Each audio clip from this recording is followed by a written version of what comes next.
स्वस्ति श्री गणेशाय नमः।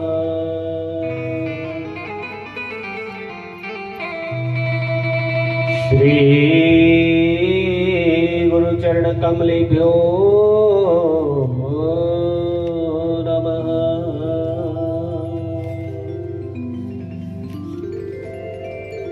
गुरुर्मध्ये स्थिता माता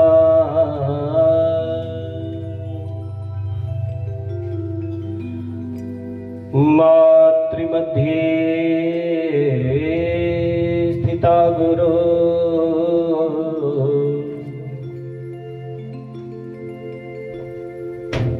गुरुर्माता नमस्ते अस्तु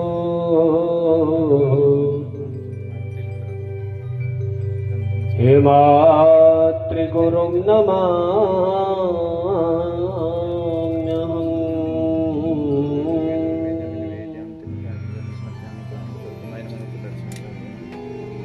भवानी शंकरो वंदे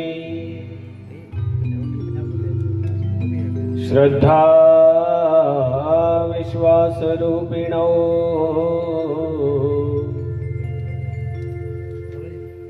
याभ्यां विना न पश्यन्ति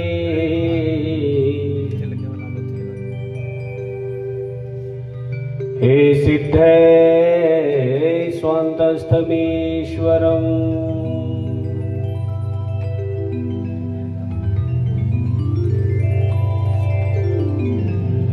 तप्तकाञ्चन गौरांगी राधा वृंदावनेश्वरी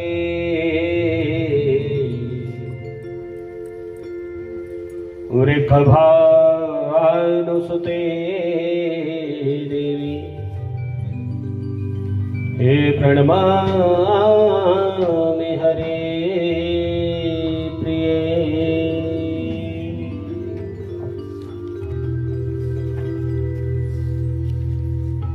विश्वोद्भवस्थितिलयादिषु हेतुमेकं प्रशान्तमेकं पुरुषोत्तममहि मंगला वैष्णवी माया कालरात्रिर्दुरन्यया महामाया मातंगी च काली कमलवासिनी शिवा सहस्रचरणा सर्वमंगलरूपिणी एभिर्नाम पदे देवी मधुके परिपूजके नमः पुष्कर नेत्रायै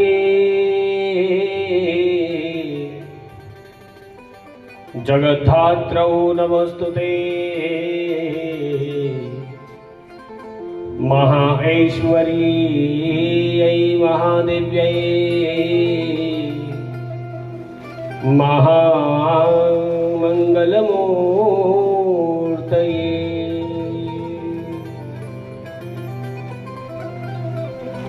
परमा पापहन्तरी च परमार्गप्रदायिनी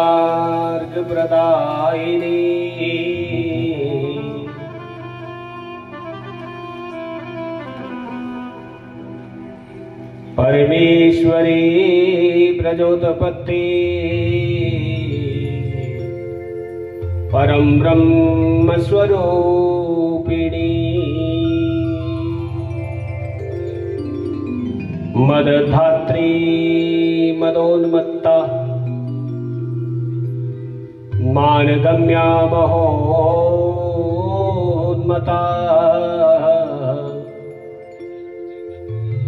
मनस्विनी मुनिर्धोया मार्तंड सहचारिणी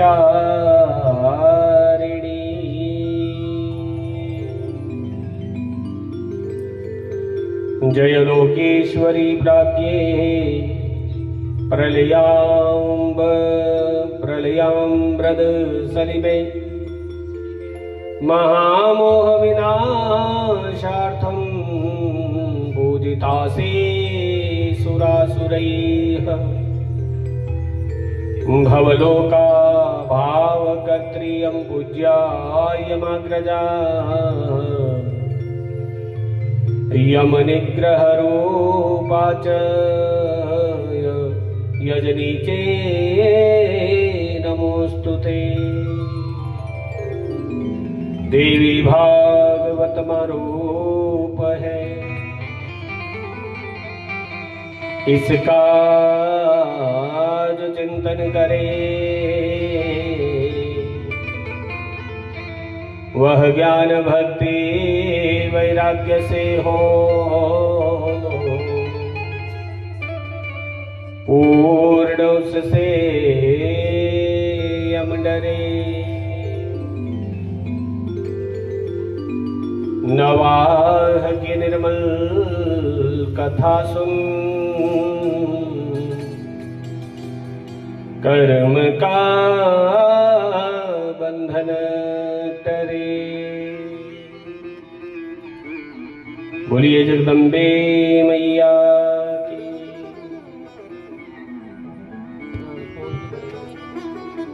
जगदियां जोता वाली माता तेरी सदा जय।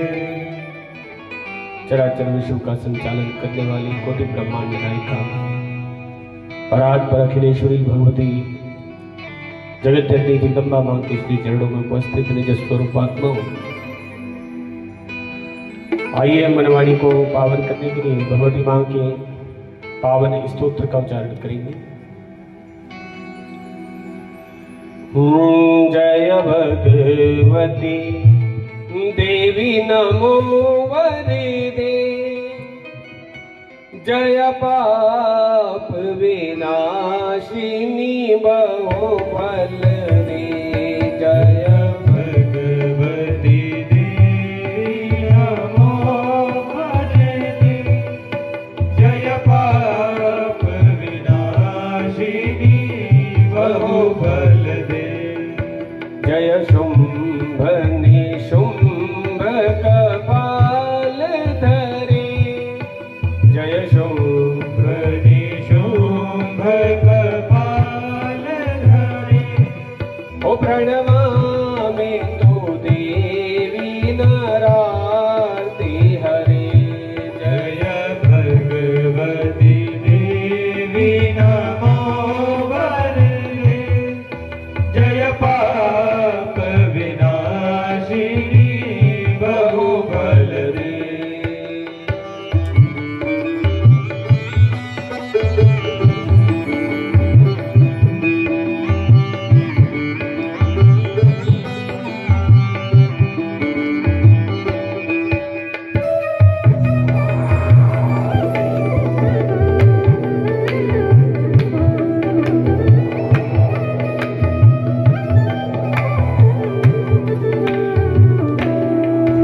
जय चंद्र दिवाकर नेत्र धरे, जय चंद्र दिवाकर नेत्र धरे। जय पावक भूषित वक्त्र वरे। जय पावक भूषित वक्त्र वरे। ओ जय भैरव देह लीन परे, जय अंधक दैत्य विशोष करे। जय भगवती देवी नमो वरदे,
ब्रोवन दे। जय भगवती देवी नमो वरदे। जय पाप विनाशिनी बहुबल दे।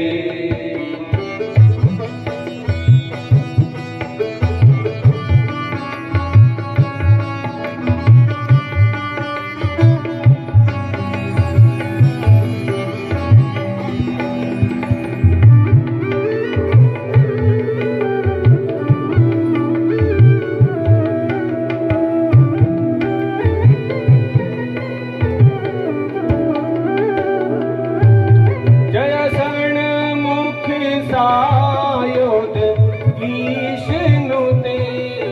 जय षण्मुख सायुध ईशनुते। जय सागरी गामिनी शंभुनुते। जय सागर गामिनी शंभुनुते। जय देवी समस्त शरीर धरे। जय देवी समस्त शरीर धरे। जय पुत्र कलत्र वृद्धि करे। जय भगवती देवी नमो वरदे। जय पाप विनाशिनी बहुबल दे।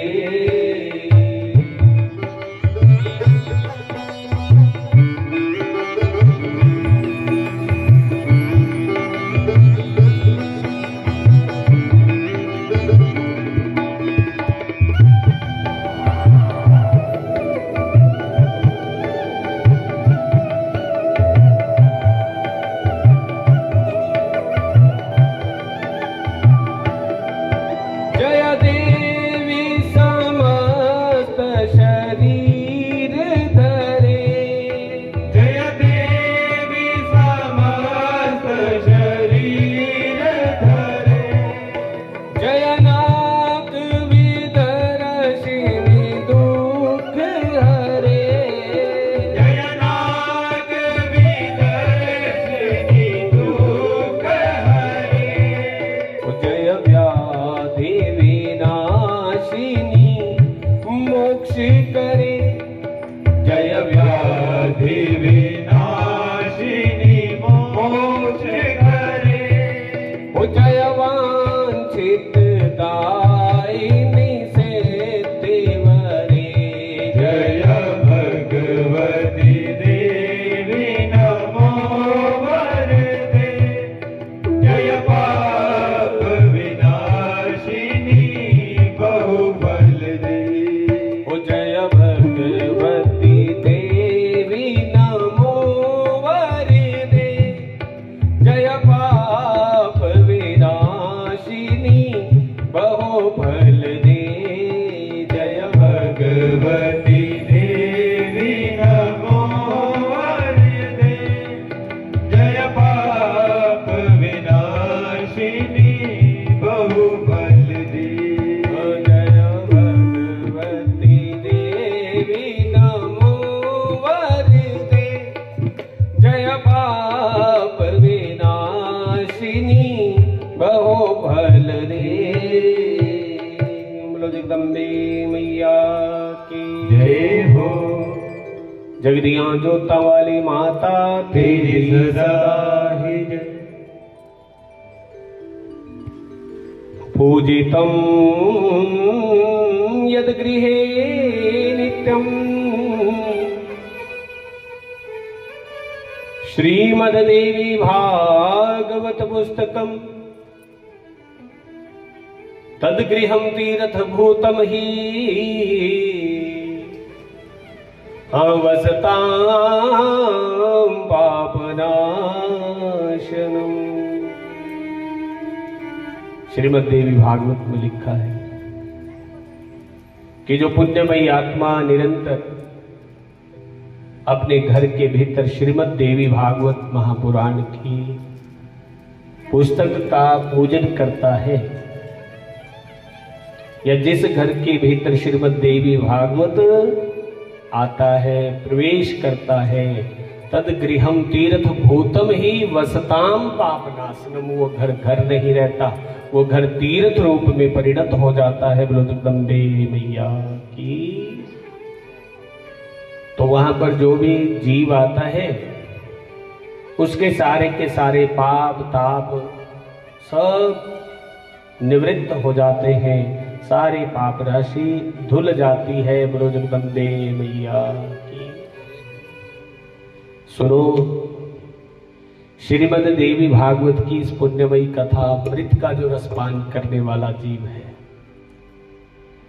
श्रीमद् देवी भागवत में लिखा है उसको क्या मिल सकता है? अपुत्रो लभते पुत्रम,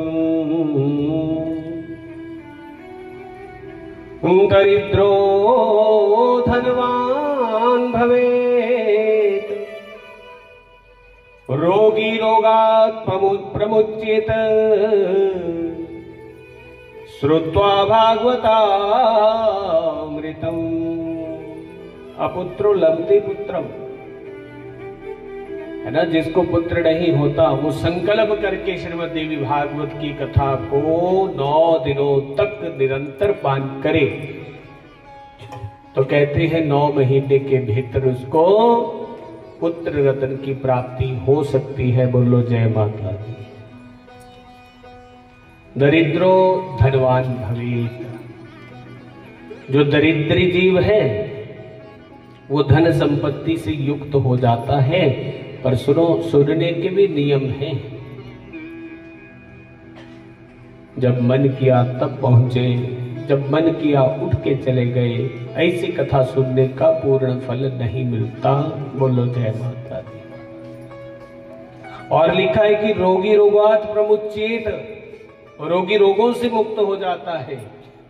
श्रुत्वा भागवतामृतम, श्रीमद् देवी भागवत की इस कथा रस पान का, है ना, इस कथा रूपी अमृत रस का पान अवश्य करना चाहिए।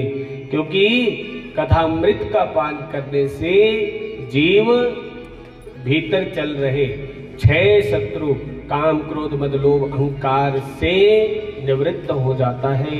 वो सारे के सारे शत्रु भीतर के बिल्कुल शांत होकर भीतर ही सोए पड़े रहते हैं। बोलो जय माता दी।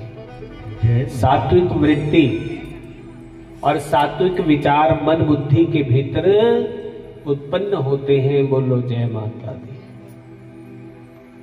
संसार के जो शब्द हैं, ध्यान देना। बोलो जय माता दी।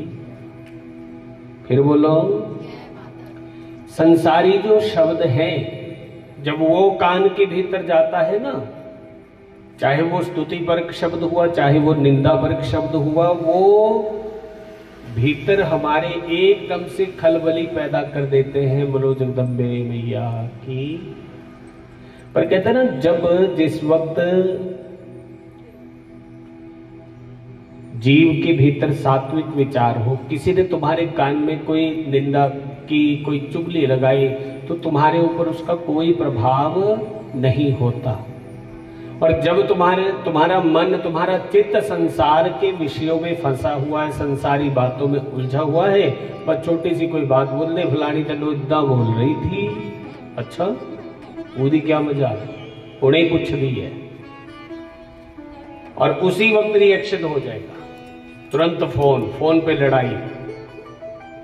लेकिन सुनो, कुछ चीजों को इधर से सुनकर इधर को निकाल देना चाहिए। और वो क्या है? किसी की बुराई, किसी की निंदा, किसी के कहे हुए कड़ुए शब्दों को भीतर ले जाने की जरूरत ही नहीं होती। बोलो जगदम्बे मैया की। क्योंकि सुनो, भीतर परमात्मा वास करता है। परमात्मा है ना, वो कहता है तुम अपने कान से कुछ अच्छा ले जाओ मेरे भीतर। समझ रहे हो? जब भीतर कोई अच्छी चीज जाएगी, अच्छा कान से सुनोगे, तो सुनो, तुम्हारा मन भी शांत रहेगा, चित्त भी शांत रहेगा, चित्त की वृत्तियां भी शांत रहेंगी। बोलो जगदम्बे मैया की। तो इसलिए सुनो, इस मन को निर्मल और पावन बनाने का साधन भगवती मां की ये उत्तम कथा है। मासानां नियमो नात्र दिनानां नियमो अपि न सदा सेव्यः देवी भागवतम नरेह। है ना, तो इसमें महीनों का नियम नहीं है, ना दिनों का नियम है। सदा सेव्यम, जब भी मौका मिले तब सुनो। जय माता दी। फिर बोलो महाराज जी की कृपा से कितनी कथा सुनने लगी। है कौन सी है? 7वीं कथा चल रही है। बोलो जय माता दी। और सुनो, उस दैवी कृपा से 7वीं कथा चल रही है, 7वीं कथा सुन रहे हैं, पर सुना हुआ कौन सा पक्का फिक्स भीतर रहता है, नहीं तो दोबारा कराने की जरूरत नहीं रह जाती। दिन में 3 बार खाने की जरूरत है, तब शरीर सही से काम करता है।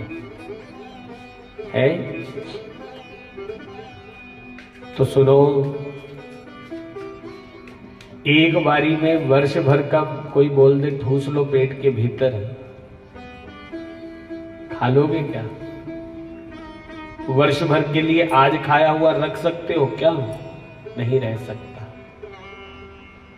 समझ रहे हो? तो जीव की दशा ठीक वैसी है कि जब जब काम क्रोध मद लोभ अहंकार रूपी शत्रु भीतर पनपने लगते हैं, तब इनको भगवती मां की कथा सुनाओ। किसी शत्रु के सिर पे तलवार पड़ेगी, किसी के भाला पड़ेगा, किसी काम क्रोध रूपी शत्रु का भगवती मां सर धड़ से अलग कर देगी, और किसी का भगवती का सिंह अपने नाखूनों से किसी शत्रु का विधीर्ण कर डालेगा। बोलो जगदम्बे भैया की। अच्छा सुनो, बाहरी शत्रु नुकसान करते हैं कि अपने भीतर वाले? बाहरी शत्रु शरीर को नुकसान दे सकता है, लेकिन जो हमारे तुम्हारे भीतर, अपने भीतर जो है, वो दिखते भी नहीं कम वक्त है, वो बोलते भी नहीं है, बस सीधा अटैक यहां करते हैं। खोपड़ी के भीतर ब्लड प्रेशर 180 क्रॉस हो जाता है। बोलो जय माता दी। अच्छा, वो शत्रु कब शांत रहते हैं? जब तुम सुने हुए के ऊपर अमल करो। बोलो जय माता दी। है कि नहीं? तो ये 6 शत्रु हैं इस जीवात्मा के। उन शत्रुओं का विनाश करने के हेतु बाबा तुलसीदास जी ने लिखा है क्या, कि ये जो नरदेह मिला है, ये मानव चोला मिला है, इससे बढ़िया साधन और दूसरा कोई हो नहीं सकता। बड़े भाग मानुष तन पावा, पाई न जेहि परलोक सवारा। बड़े भाग मानुष तन पावा, सुर दुर्जन सद ग्रंथ निगावा। 1,84 योनियां भोग के तब ये नरदेह मिली है, ये नर्तन मिला है, ये नरचोला मिला है। साधन धाम मोक्ष कर द्वारा, पाई न जेहि पर लोक संवारा। सुनो, अपने इस संसार की यात्रा पूरी करने के बाद का जो ठिकाना है, वो कौन सा है? ना वहां कोई घर बना है हमारा, ना ये पता है कि रहना कहाँ है कि नहीं? बोले जीते जी इस घर में रहते हुए उस घर में जाने के लिए भी थोड़ी थोड़ी तैयारी करते रहना चाहिए। बोलो जय माता। शादी ब्याह में जाना हो तो कई दिन पहले तैयारियां हो जाती है। शॉपिंग कर लो, ये कर लो, वो कर लो, हैं? क्योंकि नानके बन के जाना है तो फिर तैयारी तो करनी पड़ेगी। लेकिन एक ठिकाना वो भी है जहां पे परमानेंट चले जाना है। ना तो वहां के लिए हम तुम कोई शॉपिंग करते हैं, ना कुछ भी खरीदते हैं, और ना हमारा यहां से वहां जाने का मन करता है। लेकिन फिर भी जाना पड़ेगा, ये बात सत्य है, इसको कोई झुठला ही नहीं सकता या झुठला देगा कोई। जाना पड़ेगा। लेकिन वहां की तैयारी क्या है?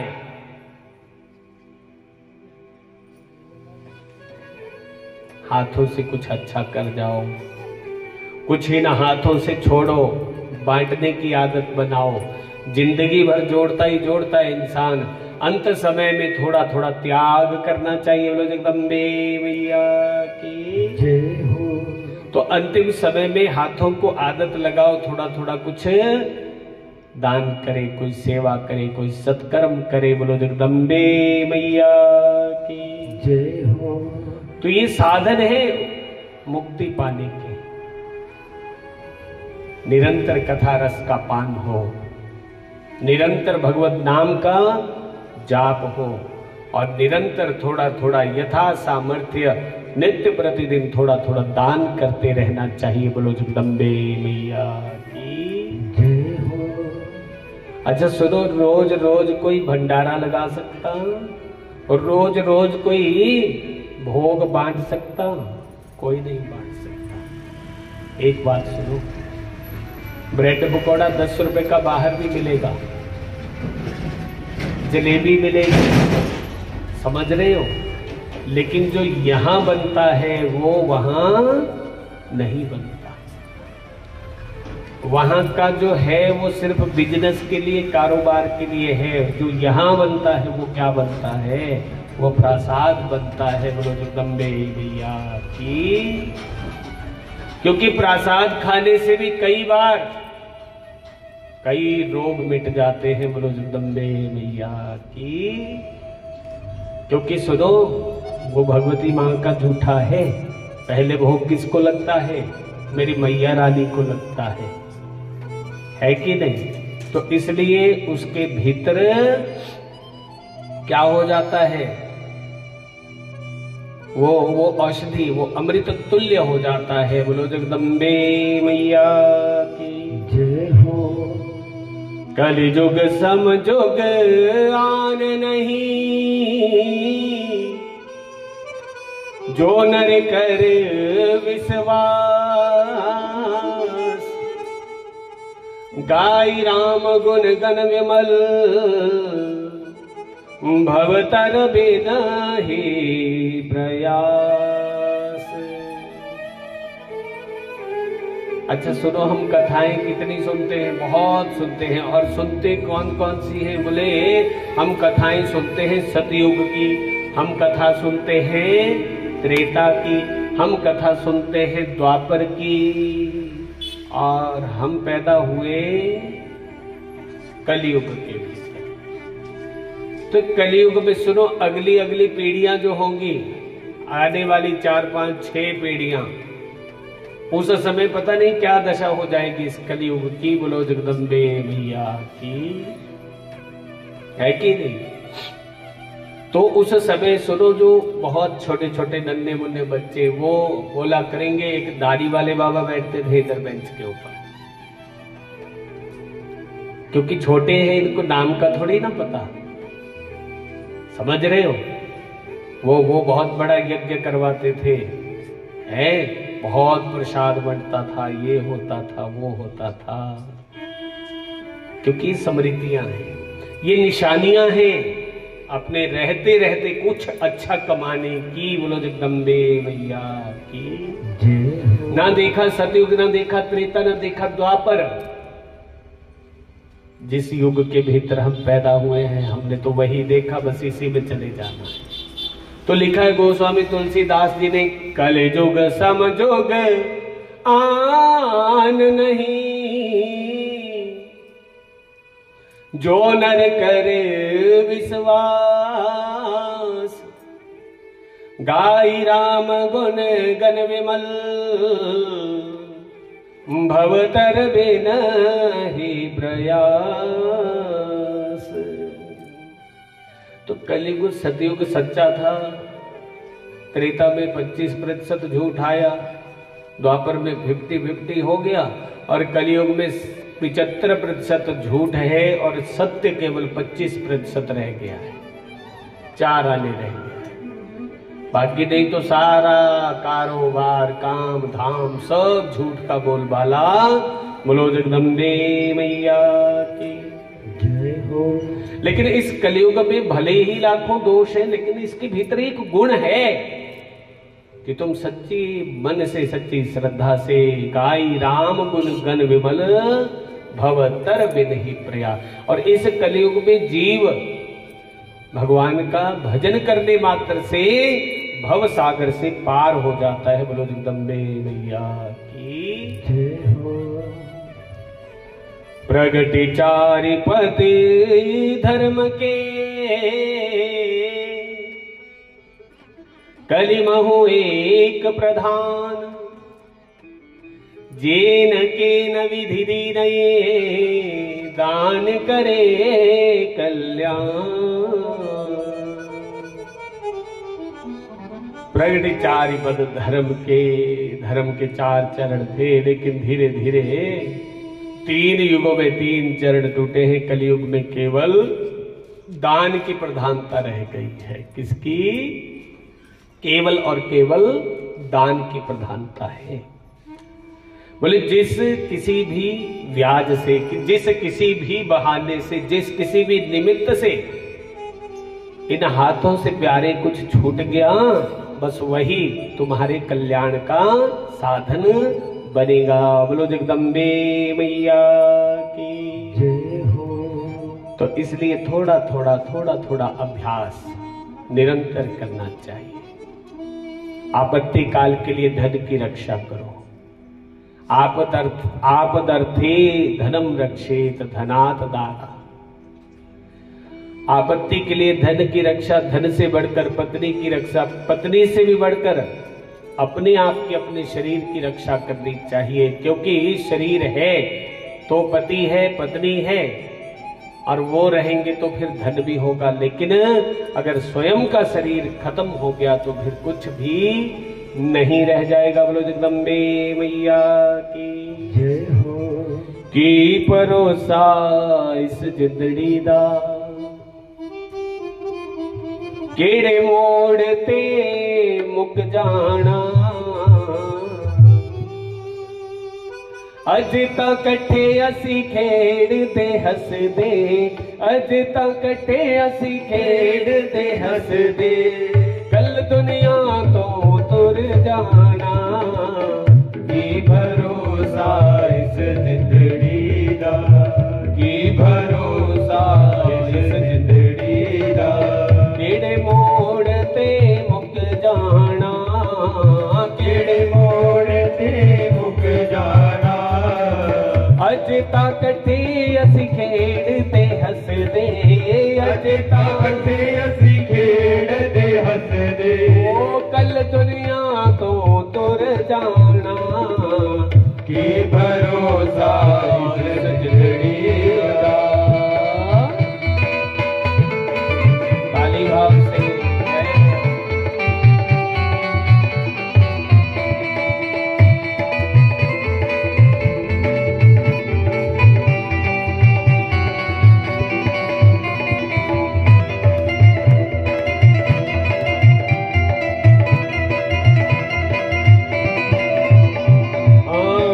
करवंदिया मेरो मेरी, ना करवंदिया मेरो मेरी, ये तन तेरा राख दी तेरी, ये तन तेरा राख दी तेरी, राख विच ये रुड़ जाना, राख विच ये रुड़ जाना।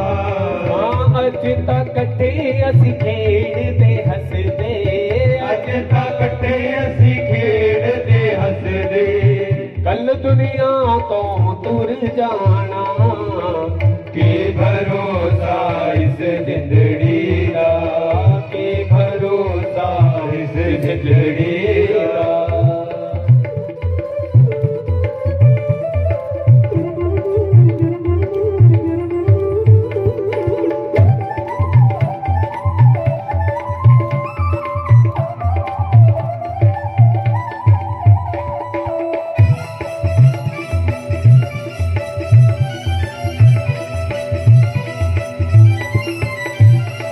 हो मात पिता तेरे भैण ते भाई, मात पिता तेरे भैण ते भाई, हो मतलब दे सब संगी सहाय, मतलब दे सब संगी सहाय, सबने एक दिन भुल जाना, सबने एक दिन भुल जाना, अज तक कट्ठे असी खेड़दे हसदे, अज तक कट्ठे असी खेड़दे हसदे, ओ कल दुनिया तो तुर जाना, की भरोसा इस जिंदड़ी दा, की भरोसा इस जिंदड़ी दा।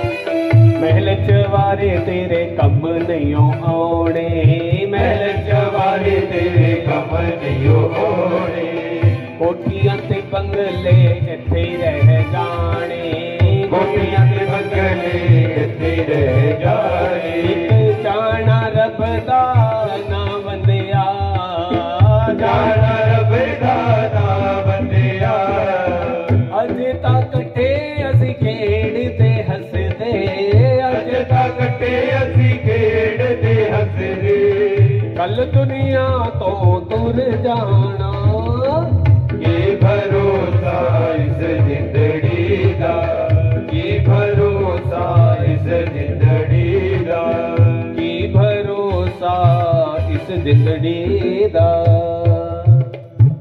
बोलो जगदम्बे मैया की जय हो। वेद व्यास जी महाराज वर्णन करते हैं, हे राजन, कल मैंने तुम्हें सुनाया था किस प्रकार से भगवती भागीरथी गंगा मैया पृथ्वी लोक पर धरातल पर आई, और आज मैं तुम्हें साध्वी तुलसी का चरित्र सुनाऊंगा, उसको तुम प्रेम से मन लगाकर श्रवण करो। बोलो जगदम्बे मैया की जय हो। और नारद दक्ष सावर्णी नाम से एक प्रसिद्ध पुण्यात्मा मनु हो चुके हैं। बोलो जय माता दी। भिन्न भिन्न कालांतर में, भिन्न भिन्न समय में 71 महायुग जब बीत जाते हैं तो मनु बदल जाता है, मनवंतर का अधिपति बदल जाता है। बोलो जगदम्बे मैया की। तो दक्ष सावर्णी नाम के पुण्यात्मा महात्मा मनु हो चुके हैं, और ब्रह्म सावर्णी के पुत्र आगे धर्म सावर्णी नाम से प्रसिद्ध हुए। फिर धर्म सावर्णी से इंद्रिय निग्रही और परम भक्त रुद्र सावर्णी रूप में प्रकट हुआ। बोलो जय माता दी। और इन रुद्र सावर्णी के पुत्र का नाम देव सावर्णी हुआ। फिर देव सावर्णी के पुत्र का नाम इंद्र सावर्णी हुआ, और इंद्र सावर्णी के पुत्र का नाम आगे राजा वृख ध्वज हुआ है। बोलो जय माता दी। और सुनो, ये जो वृख ध्वज है, इसकी आस्था सिर्फ और सिर्फ महादेव के भीतर थी, केवल और केवल शंकर भगवान के भीतर थी। शंकर भगवान के सिवाय ये किसी का नाम भी नहीं सुनना चाहता है। बोलो जगदम्बे मैया की जय हो। अच्छा सुनो, अगर हम माता रानी की कथा कहते हैं तो क्या हमें कृष्ण भगवान का नाम सुनने से पाप लगेगा? या जो कृष्ण भक्त है, हरे कृष्ण बोलो, अगर वो माता रानी की कथा सुन लेगा तो क्या उसके पेट में दर्द हो जाती है? और कईयों के हो भी जाती है। समझ रहे हो? जो अधूरा है, जो कच्चा है,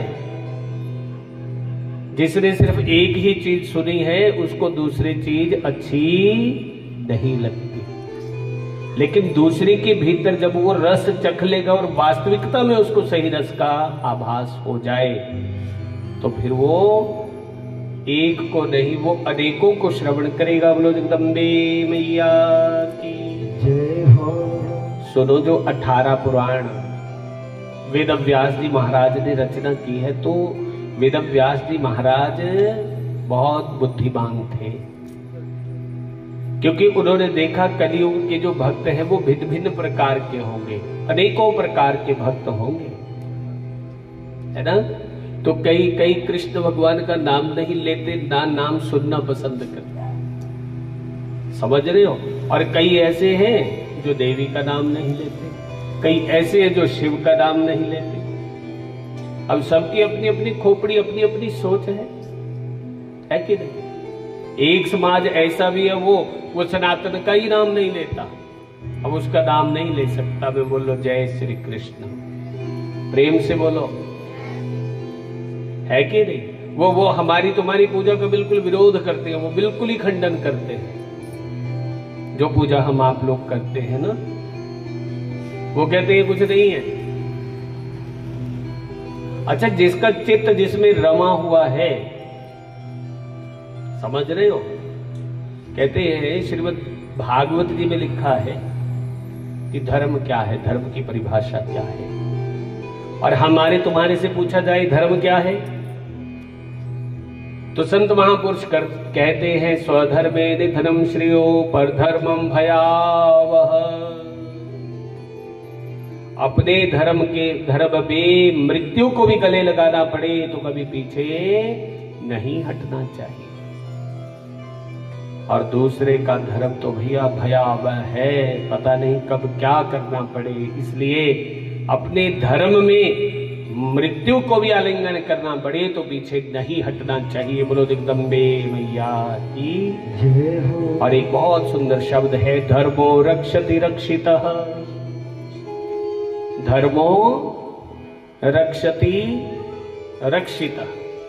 जो अपने धर्म की रक्षा करता है, धर्म आकर स्वयं उसकी रक्षा करता है। बोलो जगदम्बे मैया की। इसलिए अपने धर्म की रक्षा करनी चाहिए। है आजकल बाबा बागेश्वर धाम वाले, उन्होंने वो निकाल रखी है एक यात्रा, है हिंदू संगठन यात्रा, और वो दिल्ली से चले हैं और वृंदावन तक पैदल जाएंगे। बोलो जगदम्बे मैया की, है ना। जो सोए हुए हम आप लोग हैं, ऐसे लोगों को जगाने के लिए जाग जाओ, उठ जाओ। हमारे तुम्हारे बीच में ईसाई मिशनरियां काम कर रही है, ईसाई बन जाओ, आ जाओ हमारे पास। ऐसे लोग भी हमारे तुम्हारे बीच में घूमते हैं, समझ रहे हो। तो तब अगर यही सब होता रहा तो आने वाले समय में हिंदू शब्द समाप्त हो जाएगा। कथा ये टेंट वेंट कोई नहीं लगने वाला फिर। इसलिए जागते रहोगे, सजग रहोगे तो फिर आने वाली पीढ़ियां सुरक्षित रह सकती है। बोलो जय माता दी। तो सुनो, धर्मो रक्षति रक्षिता। ये जो नवरात्रि चलते हैं ना, जय माता दी, ज्योत जलाते हो घर में, अखंड ज्योति जलती है। क्यों जलाते हो? क्या मिलता है? 1.5-2 किलो घी खत्म हो जाता है। यह भी ले आओ, वो भी ले आओ, चुनिया ले आओ, वंडो, ये करो वो करो। 8वें दिन 9वें दिन कंजका पूजो। ओ पले ओ मान सो मन को शांति मिलती है। जो कहीं बाजार में तुम पैसों से नहीं खरीद सकते, वो तुम्हारे अपने घर में है। बस उस शांति को प्रकट करने की आवश्यकता है। जिस घर के भीतर रोज, जिस घर का मालिक या जिस घर का आदमी रोज मुंडी मारता, हिलाता आता है, नवरात्रों के दिन में तो घरवाली भी बोलती है, सुन ले 9 दिन रहम करियो, खबरदार आया ऐसे हिलता डुलता हुआ तू। और अगर कुछ कर रही हो तो फिर घर में 8-9 दिन मत आना। बोलो जय माता दी। समझ रहे हो। तो घर का जो वातावरण है, सुनो, जिस घर में अखंड ज्योति जलती है, जब तुम जैसे भीतर प्रवेश करोगे एक ऐसी अद्भुत शक्ति का संचार होता है शरीर के भीतर की, इस घर के भीतर बहुत जब तक पाठ पूजा होती है, बोलो जय माता दी। और जिस घर में कभी नाम भी नहीं लिया जाता, उस घर के भीतर प्रवेश करोगे, तुम्हारे को उच्चाटन हो जाएगा, तुम्हारा मन उसमें नहीं लगेगा, तुम सोचोगे कब जैसे यहां से पीछा छूटे, कब यहां से भागे, कब यहां से निकले। समझ रहे हो? तो इसलिए सुनो, जो अपने धर्म की, देखो सीखा कहां से? बोले अपने पूर्वजों से सीखा, वो करते आए, हम भी करते आए। अष्टमी को है ना हलवा बनता है, कढ़ाई बनती है माता रानी की, है? तो ये छोटी छोटी चीजें हमारे बुजुर्ग, हमारे पूर्वज करते आए।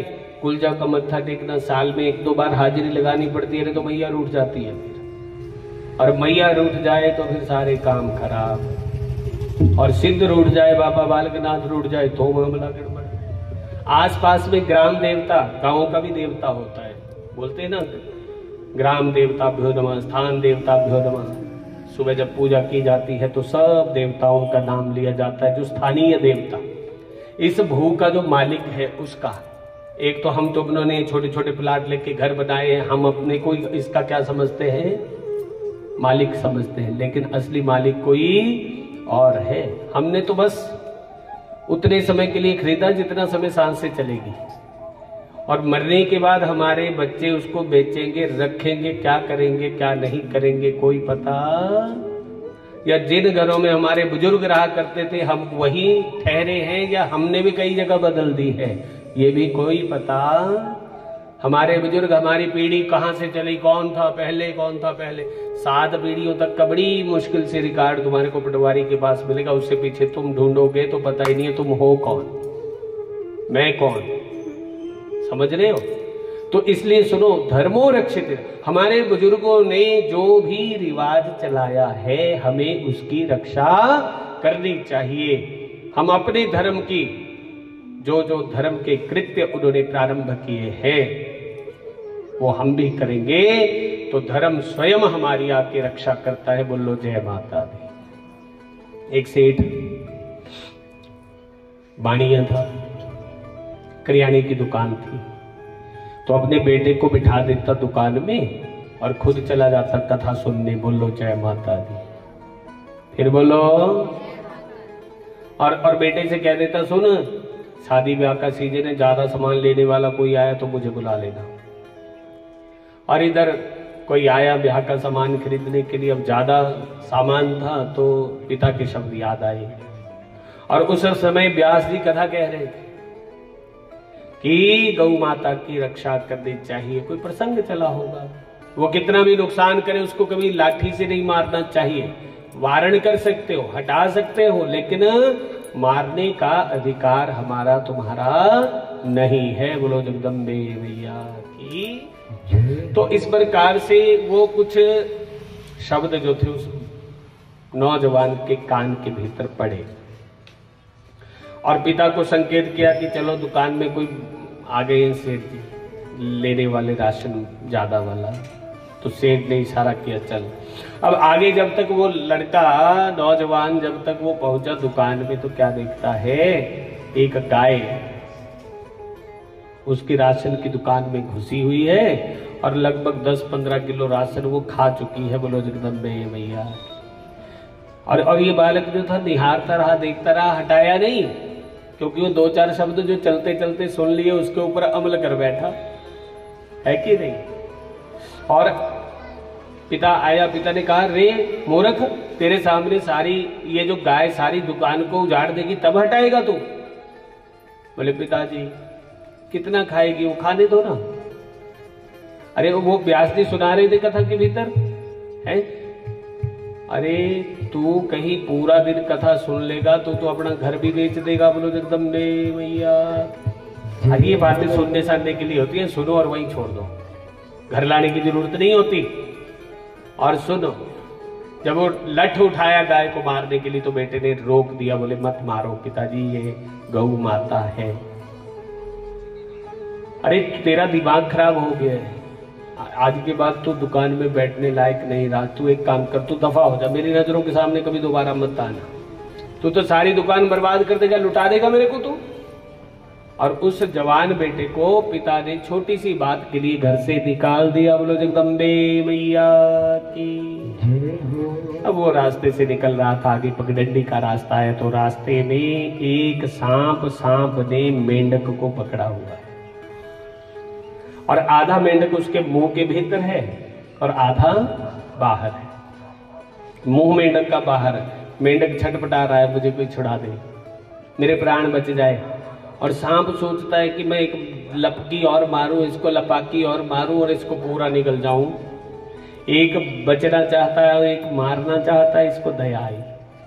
इस जवान ने जब देखा तो दया आई और सांप के मुंह से उस मेंढक को छुड़ा दिया। बोलो जगदम्बे मैया की। वो सांप कहने लगा, बोले रे जवान तूने ये क्या अनर्थ किया, 6 महीने से कुछ नहीं मिला था खाने को, आज थोड़ा सा आहार मिला और तू मेरा वो भी सभाचट करवा गया। बोले सुन, तुझे अपनी जान से मेंढक के बराबर मांस काट के दे देता हूं, क्योंकि मैंने तेरा आहार छीना है, अपनी जान से मांस काटा और उस सांप को खाने के लिए दे दिया। बोलो जगदम्बे मैया की। अब चलो आगे बढ़ा तो एक वृद्ध माता, बूढ़ी अम्मा, वो एक गठड़ी अपने सिर पे उठाई हुई, गर्दन हिल रही है। इसको बड़ी दया लगी, अम्मा से कहा माता तो ये गठड़ी मुझे दे दे। बोले नहीं नहीं, ऐसे कैसे दे दूं, तू कौन मैं कौन, मुझे क्या पता। तो माता तुम्हें बोझ लगा है, तुम जहां कहोगे तुम्हें छोड़ दूंगा ना। तो वो माता कहती है सुन, ऐसे नहीं, एक काम कर, तू मेरे धर्म का बेटा बन जा, तब मैं तेरे को ये गठड़ी दूंगी। तो वो कहता है माँ मुझे तो पिता ने वैसे भी घर से निकाल दिया है, लाओ गठड़ी पकड़ाओ। अब दोनों पैदल चलने लगे और इतने में सुनो आगे घोड़े वाला आ रहा था। माता कहती है बेटा मेरे से चला नहीं जाता, एक काम, ये घोड़ा खरीद ले। माता के पास पैसे थे, उस गठरी के भीतर पैसे निकाले, घोड़ा खरीद लिया। अब घोड़े के ऊपर बैठ गए माँ बेटा दोनों। बोलो जगदम्बे मैया की जय हो। और आगे बढ़े तो नदी का किनारा, वहां पर एक दुबला पतला सा शरीर और लगभग कुमारावस्था में प्रवेश करा हुआ एक कांपता हुआ लड़का खड़ा था। तो थर भाई तू कौन है? बोले मेरा इस दुनिया में कोई नहीं है। तो उस वृद्ध माता ने कहा सुन, इसको भी अपना छोटा भाई बना ले, बिठा इसको भी घोड़े के ऊपर। घोड़े पे बिठाया, एक नगर में ले गए, राजा के साथ मित्रता। उस वृद्ध माता ने सुनो क्या किया, उस जवान से कहा सुन एक काम करे, मेरे पास एक हीरा है, ये राजा को दिखाना। तू क्या करना? राजा को दिखाना। तो राजा को दिखाया। राजा के मन में इच्छा जागृत हो गई लेने की, ये हीरा मुझे मिल जाता। और फिर माता से कहा, बोले माँ वो राजा तो इस हीरे को ले रहा था। बोले दे दे। और हीरा जो था अंगूठी में जड़वाया राजा ने, और राजे के साथ मित्रता हो गई। बोलो जगदम्बे मैया की। और एक दिन जंगल में गए थे घूमने फिरने, गर्मी लगी तो स्नान करने को राजा जैसे ही एक नदी में उतरा तो अचानक अंगूठी हाथ से निकली और चल पानी में, बोलो जय माता दी। और राजा बोलने लगा, देख तुम दो भाई मेरे साथ हो, सगे भाई हो नहीं हो मुझे नहीं पता, पर सुनो तुम्हारे में से जो भी इस अंगूठी को लेके आएगा ना, उसको मैं उसका ब्याह अपनी बेटी के साथ कर। छोटे वाला एकदम छलांग लगाई और अंगूठी लगा लेके राजा के हाथ में, तो मैं तेरा ब्याह अपनी पुत्री से करूंगा। बोले नहीं नहीं, मेरा ब्याह नहीं करना, मेरे बड़े भाई का करना, मेरा नहीं करना। लो जी, राजा की बेटी के साथ ब्याह हो गया। और कुछ दिन व्यतीत हुए तो उस वृद्ध माता ने कहा, बेटा जहां जिस जगह से तूने मुझे उठाया था, मुझे उसी जगह पे ले चल। बोलो जगदम्बे मैया की। मैं वहीं पर वापस जाना चाहती हूँ। और इधर उसी घोड़े के ऊपर ध्यान से सुनना सवार हुए तीनों। और सबसे पहले जो वो धर्म का भाई बना था, उसने कहा भैया मैं चलना चाहता हूं। बोले क्यों? क्योंकि बस मेरा समय हो गया। जिस कार्य के लिए मेरा तेरा मेल हुआ था वो कार्य मेरा पूरा हो चुका है। बोलो जय माता दी। अच्छा, ऐसा कौन सा कार्य है? अरे सुनो, तुम मुझे नहीं जानते पर मैं तुमको जानता हूं। अरे मैं वही मेंढक हूं जिसको तुमने सांप के मुंह से बचाया था। और देख, तेरे उस उपकार का बदला चुकाने के लिए मैं क्या बन के आया? एक मेंढक बन के आया। और तेरा ब्याह मैंने राजा की बेटी से करवाया। बोलो जगदम्बे मैया की। निकल गया वो। और घोड़ा कहने लगा मुझे भी जाना है, मुझे भी छोड़ दो। घोड़े से कहा तुम कौन? बोले मैं वही सर्प हूं जिसको तुमने अपनी जांग से काट के मांस खिलाया था। मेरा पेट भरा था, इसलिए तेरा बोझा उठाने के लिए मैं घोड़ा बन के आया हूं। बोलो जगदम्बे मैया की। अब रह गई माता, आगे बढ़ी 10 कदम। माता कहती है बेटा मैं भी चलूं? तो कहा माता तुम भी जा सकती हो, पर तुम कौन? बोले मैं वही गाय हूं जो तुम्हारे पिता की दुकान के भीतर राशन खा रही थी। तुमने मुझे बचाया और मेरा पेट कई दिनों से खाली था, भरपेट मुझे खाने दिया। इसलिए सुन, मैं तेरी मां बन के आई, तेरी धर्म की मां बनी। और देख, मैंने तेरी मैत्री मित्रता एक राजा के साथ करवा दी। बोलो जगदम्बे मैया की। संसार में सुनो, तुमने कोई छोटा सा भी पुनीत कार्य अगर कर लिया है, पंजाबी में बोलो तो कोई चंगा कम रोज दा जे एक भी बंदा कर लवे ना, ते ओही ओ कम ओदे वास्ते तारनहार हो जांदा। बोलो जय माता दी। जय माता दी। तो आस्था सुनो, आस्था। मैं बात कर रहा था, राजा का नाम अंत में क्या आया था? वृषध्वज। वृषध्वज की आस्था केवल किसमें थी? शंकर भगवान में थी। शंकर भगवान की सिवा कुछ नहीं देखता था, कुछ नहीं सुनना चाहता था। और सुनो, भगवान नारायण, भगवती लक्ष्मी मैया, भगवती सरस्वती मैया, कृष्ण भगवान, राम जी, किसी की भी वो पूजा तो दूर की बात, बल्कि निंदा करना मानो उसका स्वभाव हो गया था। नित्य प्रतिदिन निंदा करता है। और सुनो, यज्ञ की निंदा करता, विष्णु पूजा कहीं कोई करता, उनको गाली गलौज करने लग जाता। बोलो जगदम्बे मैया की। तो सुनो, हमारे तुम्हारे दिन के कर्मों को कौन देखता है? जो हम भी अच्छे बुरे करते हैं। हमारे तुम्हारे जो दिन के कर्म है ना, चंगे माड़े, उनको देखने वाला कौन है? सूरज भगवान। जे बदला दे विच सूरज लुक गया तो ऐ ना सोचो भी अज लाल टांका जिन्ना क लगदा। वो तो बदल ही है, पर वो दिन का साक्षी सूर्य है। जितने भी हम तुम कर्म करते हैं सबका साक्षी सूर्य भगवान है। और अच्छा काम भी करते हैं तो सुनो, फिर बोलते नहीं है सूर्य को जल दे दो, है? पूजा जब भी होती है, पूजा के अंत में क्या किया जाता है? सूर्य भगवान को जलार्पण किया जाता है, ताकि सूर्य भगवान की साक्षी लगे, गवाही लग जाए, हाँ महाराज इसने चंगा काम भी करया है। बोलो जय माता दी। और सुनो, रात्रि में किए कर्मों का साक्षी कौन है? जोर ना बोलो। चंद्रमा अमावस को कहां होता है? दिखता ही नहीं है। रात्रि में चंद्रमा कृष्ण पक्ष में नहीं दिखता। तो रात्रि कर्म का साक्षी ध्रुव है। कौन है? ध्रुव। और सुनो, कईयों के ब्याह रात में भी होते हैं, समझ रहे हो? तो दिन में सूर्य की साक्षी लगती है, रात्रि में ध्रुव की लगती है। तो जल जो है, जो दिन में वेदी में सूर्य को वधु देती है, कन्या देती है ना जल दिन के ब्याह में, तो रात्रि में ध्रुव तारे का दर्शन किया जाता है। ध्रुव का ध्यान करो और ध्रुव को जल अर्पण किया जाता है। तो इस प्रकार से निंदा करना मानो इसका स्वभाव हो गया था इस वृषध्वज का, और केवल भगवान शिव में श्रद्धा रखता था। ऐसे स्वभाव वाले उस राजा वृषध्वज को देखकर सूर्य भगवान ने उसको श्राप दे दिया। चुकोप देवो भूपेंद्र शशाप शिव कारणात् भ्रष्ट श्री त्वच भवेति तम शशाप दिवाकर।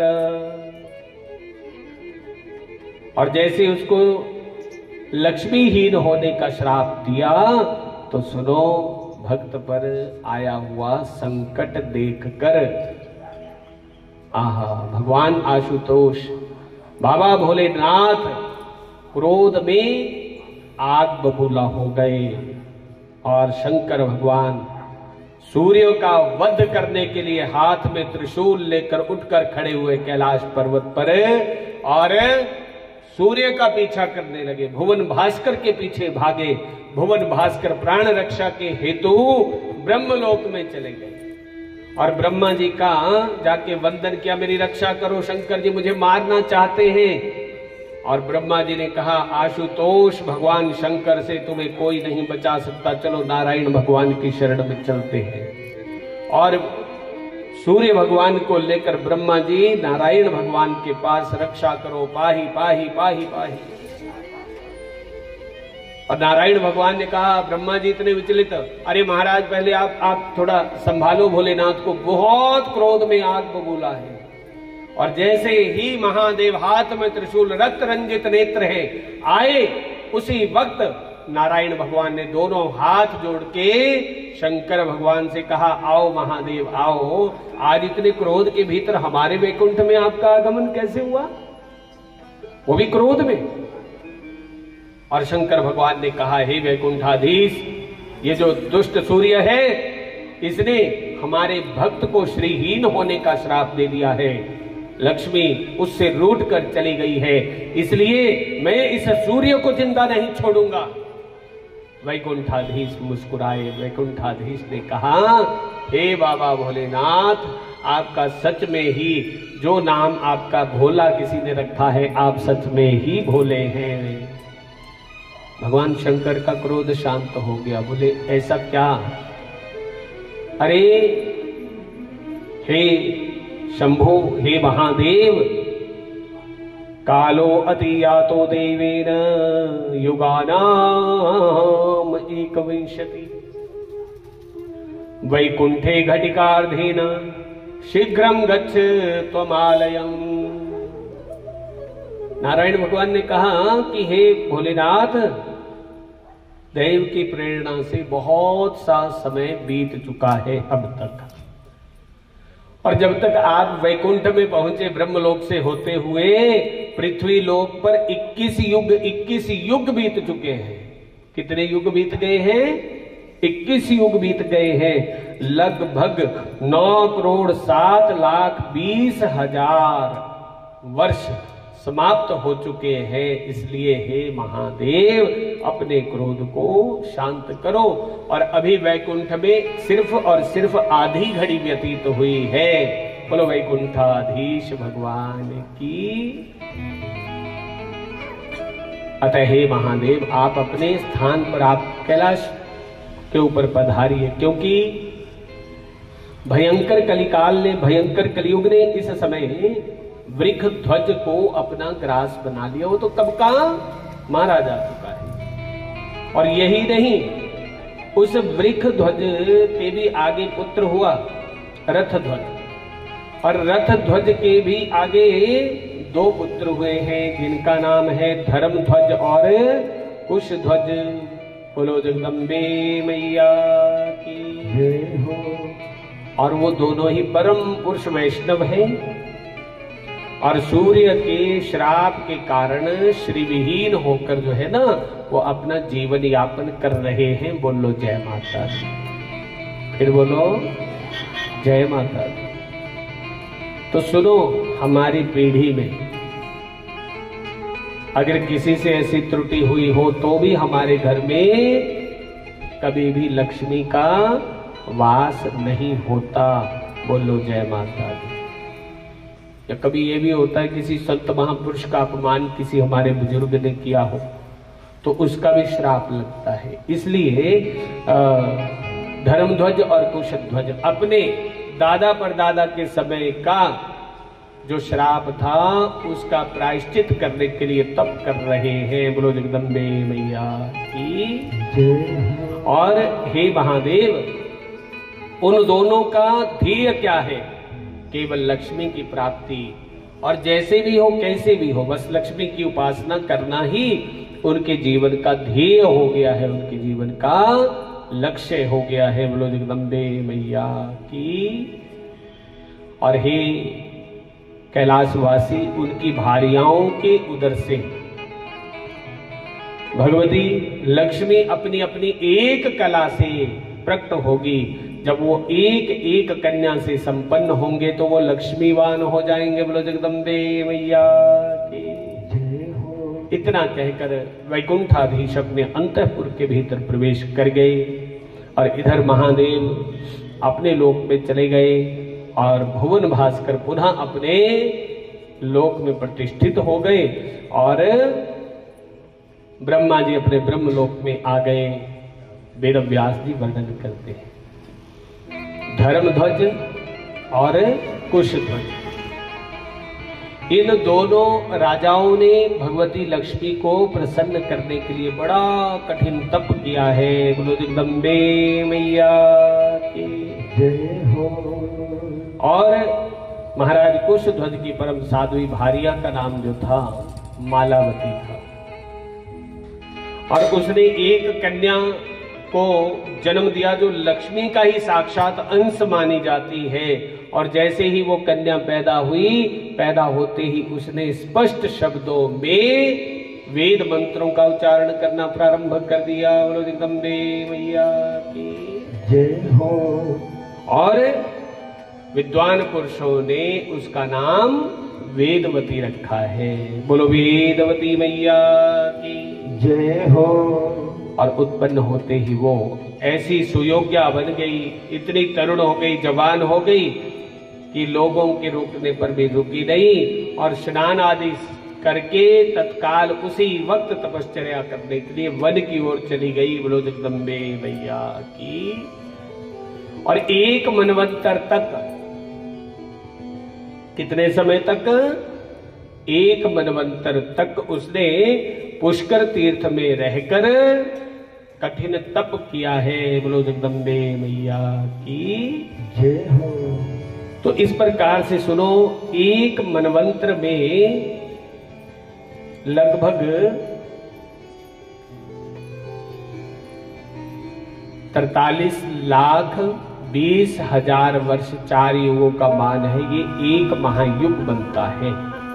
तो 71 को 43,20,000 से भाग देंगे तो 3,06,32,000 वर्ष जब बीत जाते हैं तब क्या होता है? एक मनवंतर होता है। एक मनवंतर तक इसने पुष्कर तीर्थ में तप किया और आकाशवाणी इसके कान में सुनाई पड़ी वेदवती के कि इसी तन्मयता से तू भजन तप जप करती रही तो दूसरे जन्म में भगवान श्री हरि तुम्हें पति रूप में अवश्य मिलेंगे। बोलो जगदम्बे मैया की जय हो। और ये आकाशवाणी सुनकर भगवती वेदवती ने उस पुष्कर तीर्थ को छोड़ दिया। अब वो गंधमादन पर्वत के ऊपर पहुंच गई और वहां पर उसने पहले से भी और ज्यादा कठिन तप करना प्रारंभ कर दिया। और एक दिन गंधमादन पर्वत के ऊपर इसको अपने सामने रावण दिखाई दिया और वेदवती के समीप आकर पूछता है कि हे कल्याणी, हे देवी, तुम कौन हो और यहां किस कारण से तुम्हारा आगमन हुआ है? क्यों यहां पर ठहरी हुई हो? और जैसे वेदवती को रावण ने देखा, उस दुराचारी रावण का हृदय जो था वो विकार ग्रस्त हो गया। बोलो जगदम्बे मैया की जय हो। और रावण की इस कुचेष्टा को वेदवती ने समझ लिया, तपोबल से जान लिया और रावण को अपने तपोबल से स्तंभित कर दिया। रावण निश्चेष्ट हो गया, ऐसा हो गया जैसे पत्थर का कोई बुत खड़ा हो। बोलो जगदम्बे मैया की। रावण बड़ा विद्वान था, ब्राह्मण था, चारों वेदों का ज्ञाता था ये रावण। इसलिए इस रावण ने मानसिक स्तवन किया है, मन ही मन कमल लोचना भगवती वेदवती की स्तुति की है। और मानसिक स्तुति का फल देने के हेतु वेदवती प्रसन्न हुई और वेदवती ने कहा कि हे रावण, तू मेरे लिए अपने बंधु बांधवों सहित काल का ग्रास बनेगा, क्योंकि तूने काम भाव से मेरा स्पर्श किया है। देवीवती वेदवती ने इस प्रकार कहकर योग के द्वारा अपने शरीर का त्याग कर दिया। बोलो जगदम्बे मैया की जय हो। और सुनो, यही देवी वेदवती अगले जन्म में त्रेता युग में राजा जनक के घर में पैदा होती है। राजा जनक की पुत्री बनती है, नाम जानकी, नाम सीता रखा जाता है। और सीता मैया का विवाह रावण ये राम जी के साथ होता है। राम को वनवास और रावण क्या कर लेता है, हरण कर लेता है। और पिछले युग सतयुग का दिया हुआ श्राप यहाँ पर फलीभूत होता है और माता सीता के कारण रावण के सारे कुटुंब का विनाश हो जाता है। बोलो जगदम्बे मैया की जय हो। जगदिया जोता वाली माता तेरी सदा ही जय। तो इस प्रकार से धर्मध्वज की जो दूसरा राजा था धर्मध्वज, तो धर्मध्वज की पत्नी का नाम था माधवी। बोलो जय माता दी, फिर बोलो। और एक दिन राजा के साथ ये गंधमादन पर्वत पर सुंदर उपवन के भीतर आनंद कर रही थी और वहां पर एक कार्तिक का महीना चल रहा था और कार्तिकी की पूर्णिमा थी। और उस दिन माधवी ने के गर्भ से जो है कार्तिकी पूर्णिमायाम सितवारे च पाद्मजः शुशावसा च पद्मांसा पद्मनीं तां मनोहरां। कार्तिक के महीने में पूर्णिमा की दिन शुक्रवार को माधवी तुलसी ने लक्ष्मी के अंश से प्रादुर्भूत एक कन्या रत्न को जन्म दिया है। बोलो जगदम्बे मैया की जय हो। और साधु पुरुषों ने, संत महापुरुषों ने उस कन्या का नाम तुलसी रखा है। बोलो तुलसी मैया की जय हो। और सुनो, जैसे ही ये पैदा हुई एकदम तरुण हो गई, जवान हो गई और ऐसी सुयोग्य हो गई, जैसे देखते ही ऐसा लगता है जैसे साक्षात प्रकृति देवी का दर्शन हो रहा हो। और सब लोग रोकने की कोशिश करते रहे, लेकिन ये रुकी नहीं और सीधा गंधमादन पर्वत से बद्री वन के भीतर प्रवेश कर जाती है। और दीर्घ काल तक यहाँ पर इसने कठोर तप किया है। बोलो जगदम्बे मैया की। तो इस प्रकार से तुलसी को तप करते करते, भजन करते करते बहुत सा समय व्यतीत हो गया था उस बद्री वन के भीतर। बोलो जगदम्बे मैया की जय हो। और एक दिन इसके तप से संतुष्ट होकर ब्रह्मा जी आए। ब्रह्मा जी वरदान देना चाहते थे और तुलसी से ब्रह्मा जी कहने लगे कि हे तुलसी, तुम यहाँ पर बद्री वन में किस कारण से आई हुई हो? तो तुलसी कहती है कि हे ब्राह्मण, मैं पूर्व जन्म में तुलसी नाम की गोपी हुआ करती थी और गोलोक धाम में मेरा वास हुआ करता था। बोलो जगदम्बे मैया की। और एक दिन क्या हुआ, उसी रास मंडल के भीतर गोलोक धाम में रासेश्वरी सुररसिका भगवती राधा रानी रास मंडल के भीतर पधार कर रोष से मुझे श्राप दे देती है कि हे तुलसी, आज के बाद तुम कभी भी गोलोक धाम में नहीं आ सकती। बोलो जगदम्बे मैया की। और तुम्हें मानव देह धारण करना पड़ेगा, तुम मानव योनि में चली जाओ, मानव शरीर धारण कर लो। और सुंदर विग्रह वाले शांत स्वरूप नारायण उस वक्त मेरे पति थे और आज भी मैं आपसे अभिलषित वर में उन्हीं को पति रूप में वर्ण करने की का वरदान मांगती हूं। बोलो जगदम्बे मैया की। तो ब्रह्मा जी ने कहा, तुलसी, श्री रामा नाम गोपंच श्री कृष्णांगात समुद्भव तद अंशाश्च अति तेजस्वी लेभे जन्म च भारत। ब्रह्मा जी कहते हैं साध्वी तुलसी सुनो, कृष्ण के अंग से प्रकट हुआ एक सुदामा नाम का गोप है और शापवश उसको भी धनुकुल के भीतर पैदा होना पड़ा है और उसका नाम शंखचूड़ है। इस जन्म में कृष्ण का अंश, कृष्ण के अंग से प्रादुर्भूत हुआ वही तुम्हारा पति होगा और इसके बाद शांत स्वरूप नारायण तुम्हें पति रूप में प्राप्त होंगे। बोलो जगदम्बे मैया की।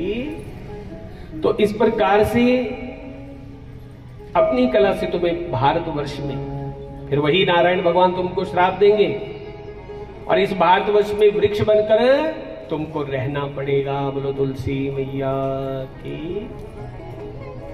और सुनो, जो ये गमले के भीतर है ये क्या है? क्या है ये? जोर नाल बोलो। ये तुलसी माता है और इसी तुलसी माता की हम क्या सुन रहे हैं? कथा सुन रहे हैं। बोलो जगदम्बे मैया की। तो इस प्रकार से जैसे सुनो, एक बार अकबर और बीरबल कहीं जा रहे थे तो जैसे तुलसी दिखाई दी, बीरबल ने तुलसी माता को प्रणाम किया, तुलसी को प्रणाम किया तो अकबर ने क्या किया? गुस्से में आकर अरे एक पेड़ को प्रणाम करता है, एक वृक्ष की डाली को प्रणाम करता है, तोड़ दिया।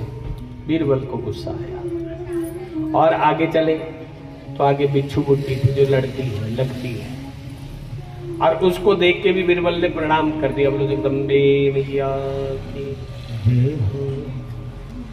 और अब इसको भी हाथ से जैसे तोड़ने को डाला ना, ओहो हो, सारे शरीर के भीतर क्योंकि खारिश होने लगी। जब खारिश होने लगी तो फिर इतनी खुजली लगी, इतनी खुजली लगी। अब अकबर बोलने लगा बीरबल से, बोले मुझे बचा लो, बचा लो, बचा लो। और सुनो, आगे ताजा ताजा गाय ने गोबर किया। क्या किया? गोबर किया और गोबर को प्रणाम किया। गोबर को प्रणाम किया। बोले गोबर को भी प्रणाम करते हो तुम? बोले और क्या, हम तो माता को भी प्रणाम करते हैं और फिर गोबर को, उसके गोबर को भी प्रणाम करते हैं। और खारिश लगी हुई है, खुजला रहा है। बोले ये है क्या?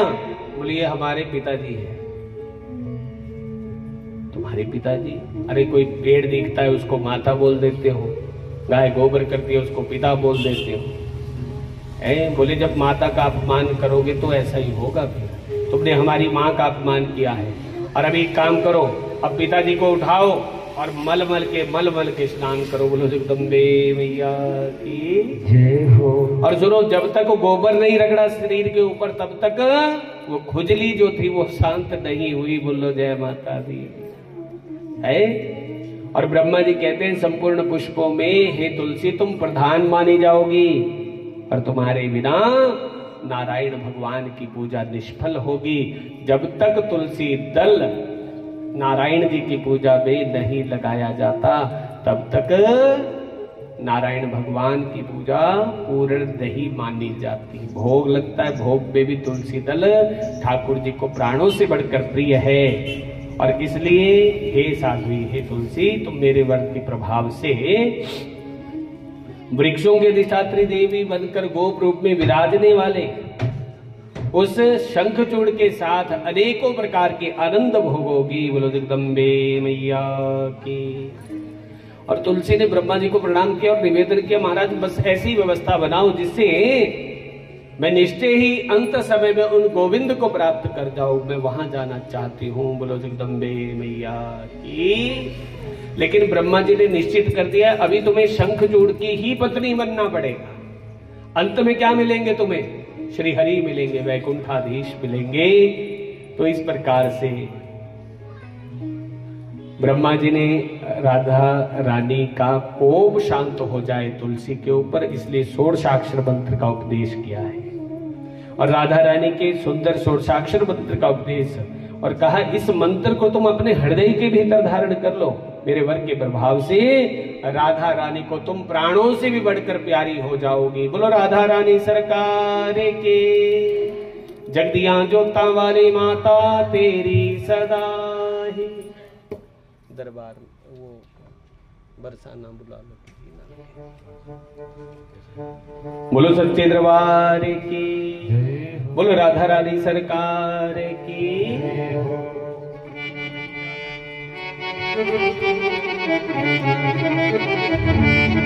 ओ राधे रानी जो बुला लो कि जी ना लगे, बरसाना बुला लो,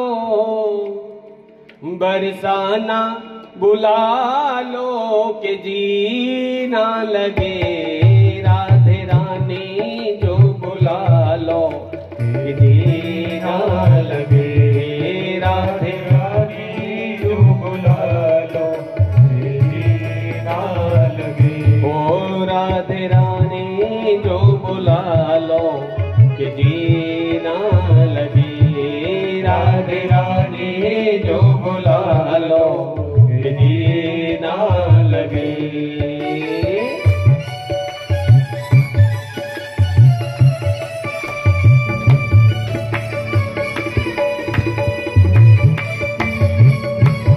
काली प्रेम से श्री राधे।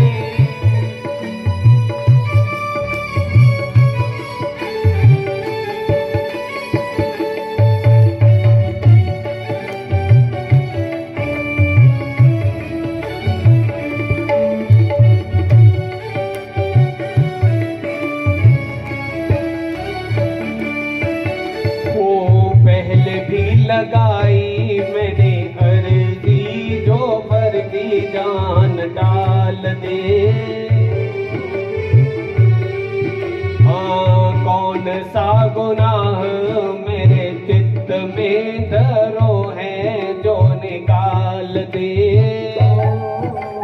अब की बारी न टालो, अब की बारी न टालो कि जी ना लगे। राधे रानी जो बुला लो कि जी ना लगे। राधे रानी जो बुला लो कि जी ना लगे।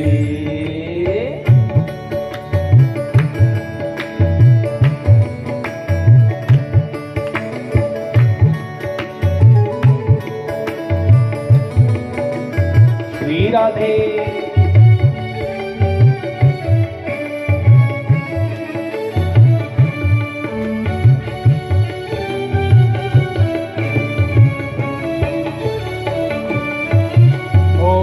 एक मैं अकेली मुझसे सुलझी न पहेली और ये दूरियां कहीं भी न जाए अब सही भी न जाए मजबूरियां। आंचल में छुपा लो, आंचल में छुपा लो कि जी ना लगे। राधे रानी जो बुला लो कि जी ना लगे। हाँ राधे रानी जो बुला लो कि जी ना लगे।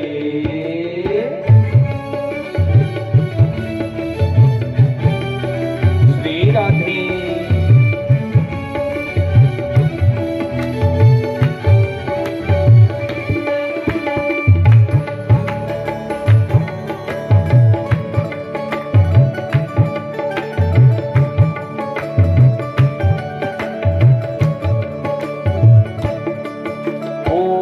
इतने जन्म हरिदास राकेश ये गाएगा।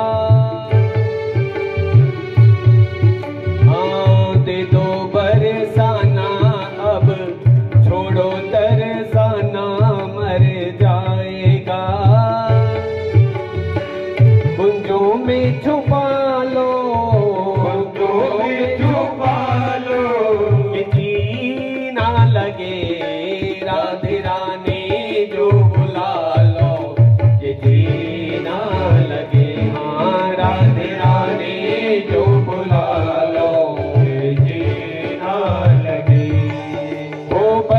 बरसाना बुला लो, बरसाना बुला लो, कि जी ना लगे राधे रानी जो बुला लो, कि जी ना लगे राधे रानी जो बुला लो, कि जी ना लगे हाँ राधे रानी जो बुला लो, कि जी ना लगे ओ राधे रानी जो बुला लो, कि जी ना लगे।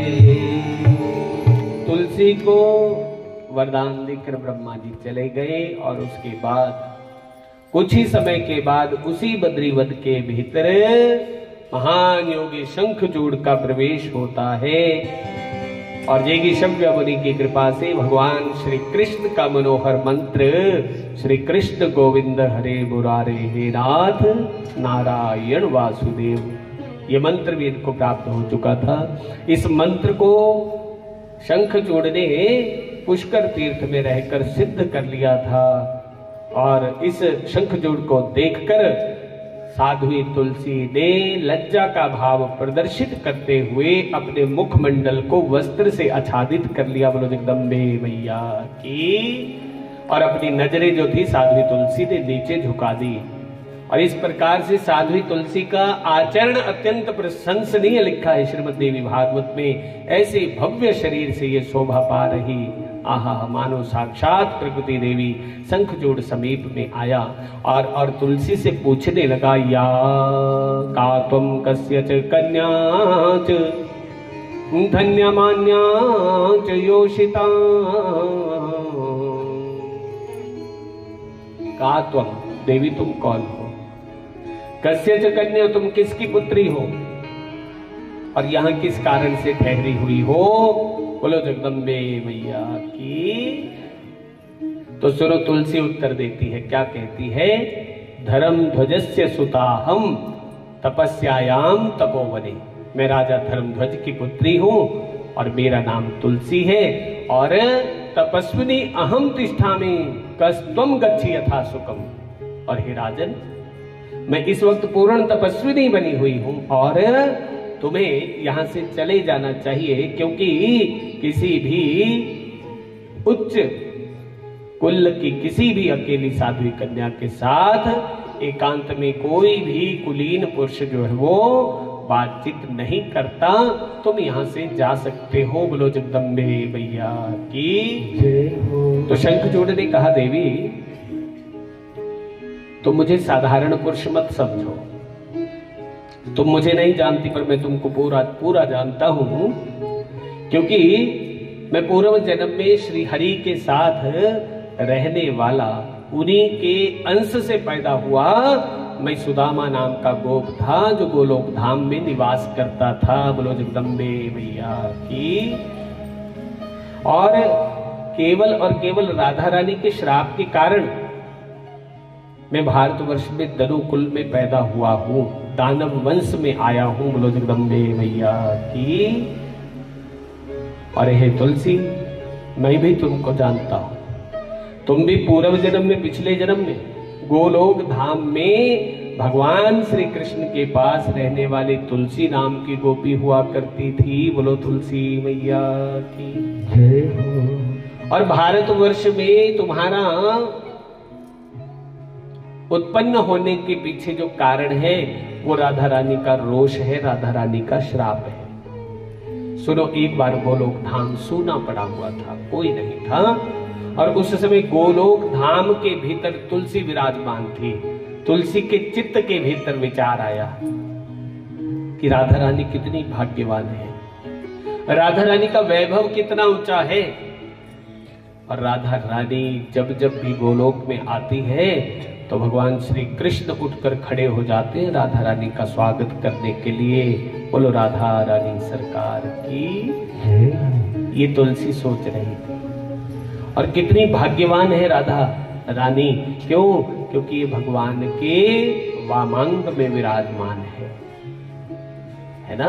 तो ऐसे चित्त के भीतर चल रहा था, और कदाचित मेरे ऊपर मेरे कन्हैया की कृपा हो और मैं भगवान के केवल और केवल क्या करूं, मैं भगवान श्री कृष्ण के चरण कमल का स्पर्श कर पाऊं। बोलो जगदम्बे मैया की जय हो। सात्विक भाव चित्त के भीतर है, बहुत सुंदर भाव है साध्वी तुलसी का। बस मुझे एक बार भगवान जी की सिर्फ और सिर्फ श्री चरण स्पर्श करने का सौभाग्य मिल जाए। बोलो जय माता दी। बस उससे बड़ा मुझे कुछ नहीं चाहिए, बस इतना ही चाहिए। और देव योग देखो क्या घटना घटित हुई। और उसी समय उस सूर्य गोलोक धाम के भीतर भगवान श्री कृष्ण प्रवेश कर गए। और आज तुलसी ने देखा कि कृष्ण भगवान अकेले आए हैं, तो आज लगता है मेरे कन्हैया की मेरे ऊपर कृपा होने वाली है। बोलो बाल कृष्ण भगवान की आज मेरे गोविंद की कृपा होगी मेरे ऊपर। और कृष्ण भगवान आए और साध्वी तुलसी ने भगवान श्री कृष्ण के चरण कमल का स्पर्श अभी पाया ही था। और इतने में राधा रानी रास मंडल के भीतर प्रवेश करती है। और राधा रानी का प्रवेश जैसे ही होता है, भगवान कृष्ण भी उठकर खड़े हो जाते हैं स्वागत करने के लिए। बोलो जगदम्बे मैया की। और जैसे ही मेरा कन्हैया खड़ा हुआ तो राधा रानी ने सोने गोलोक धाम में साध्वी तुलसी को कृष्ण भगवान के निकट पाया। तो राधा रानी का क्रोध सातवें आसमान पे चला गया। बोलो राधा रानी सरकार की। और साध्वी तुलसी को देखकर भांप लिया कि ये भगवान का स्पर्श पाना चाहती थी।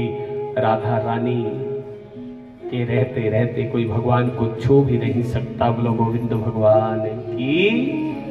तो इसलिए सुनो, अब राधा रानी तुलसी के मनोगत भाव को समझ गई और तुलसी से कहा, तुलसी तुम आज के बाद कभी नहीं आओगी इसको लोक धाम में, और तू मानव देह धारण करेगी, पृथ्वी लोक में चली जा और 5000 वर्षों तक तुझे वहीं रहना पड़ेगा।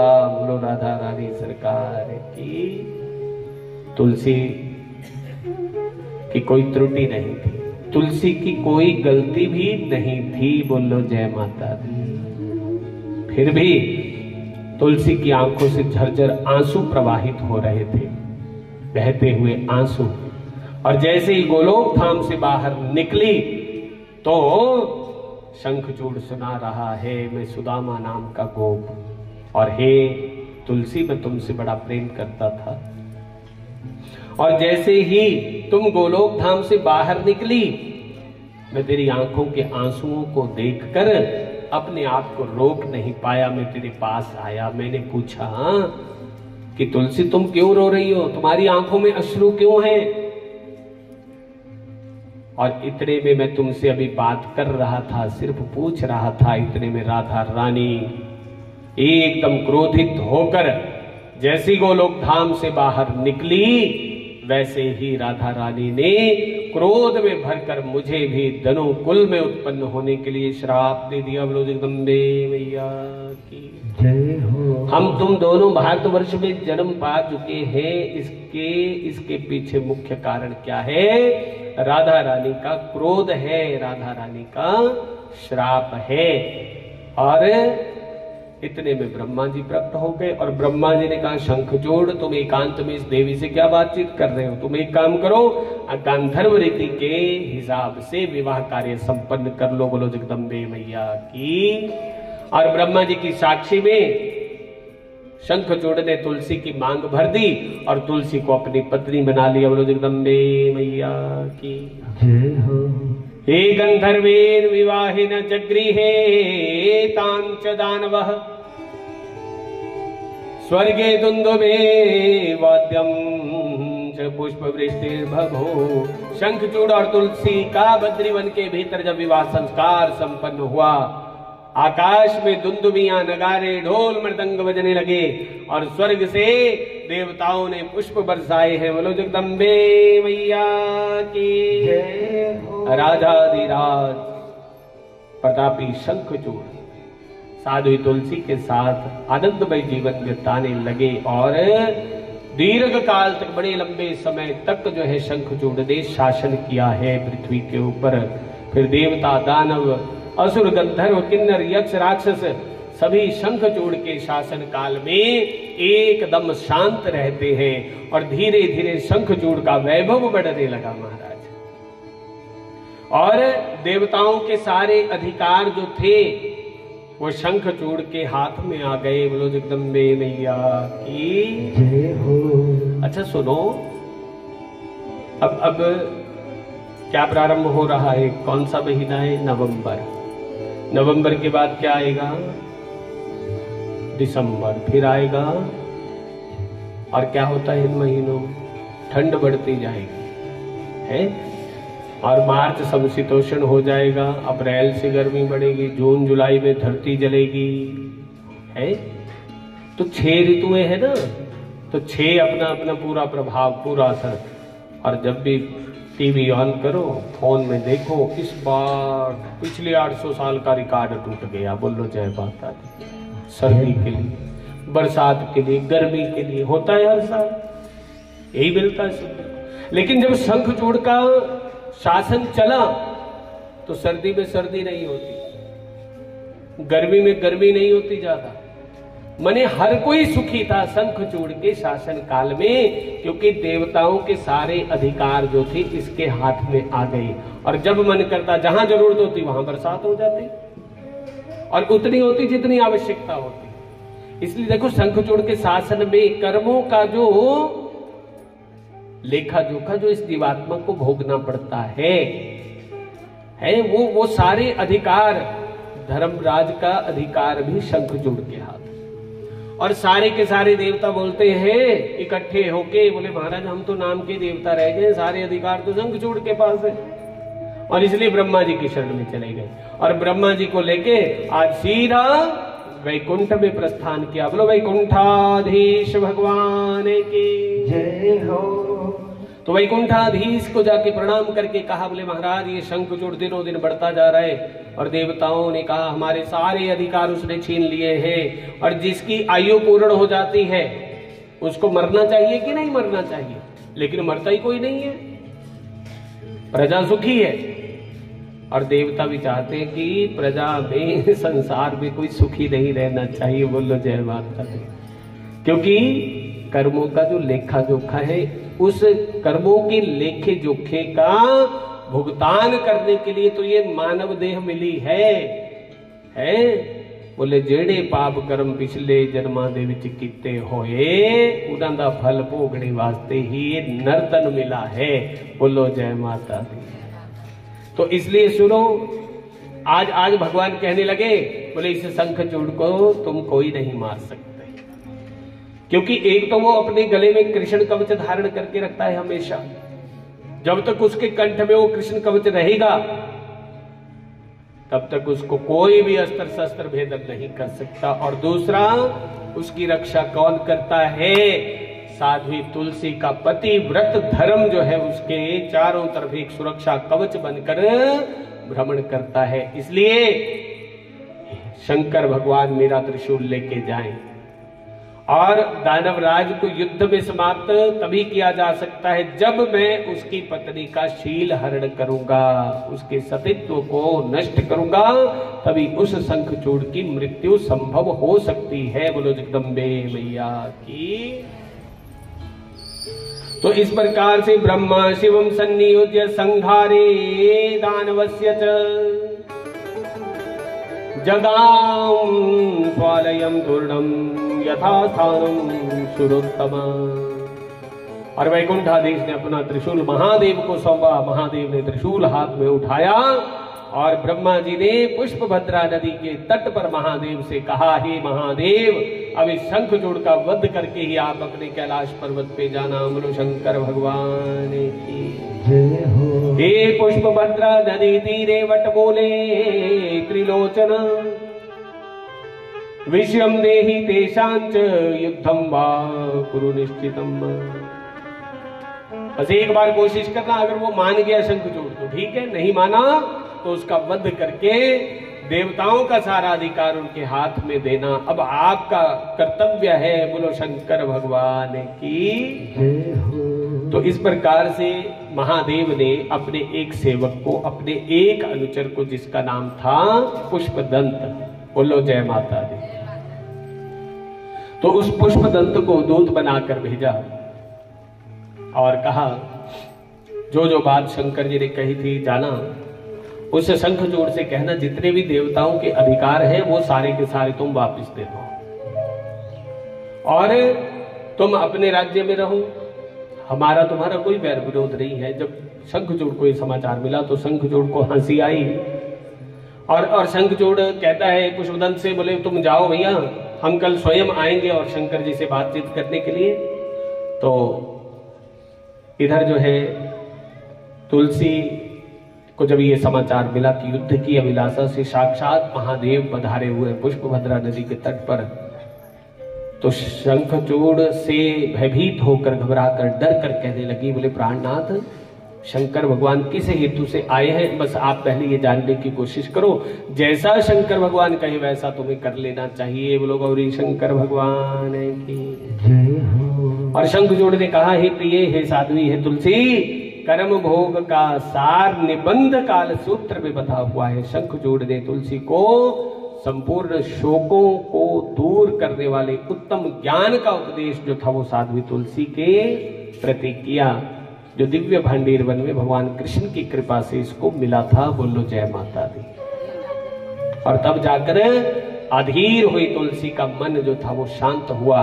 बोलो जय माता दी। दूसरा दिन आया, शंखचूड़ का नियम है ये कृष्ण पूजा करता है नित्य प्रतिदिन, और उसके बाद संत ब्राह्मणों को दान करता है। और उसके बाद तुलसी के पास आया, तुलसी से कहा, साध्वी आज मैं महादेव से मिलने जा रहा हूं। और तुलसी ने आज विजय तिलक लगाया शंखचूड़ को, और शंखचूड़ आया और शंकर भगवान के चरणों में प्रणाम किया, लेटकर भूमि पर दंडवत प्रणाम किया। शंकर भगवान ने कहा, शंखचूड़ तुम्हारा कल्याण हो। आशीर्वाद ये नहीं दिया कि विजयी भव, आशीर्वाद ये नहीं दिया कि आयुष्मान भव, आशीर्वाद क्या दिया है?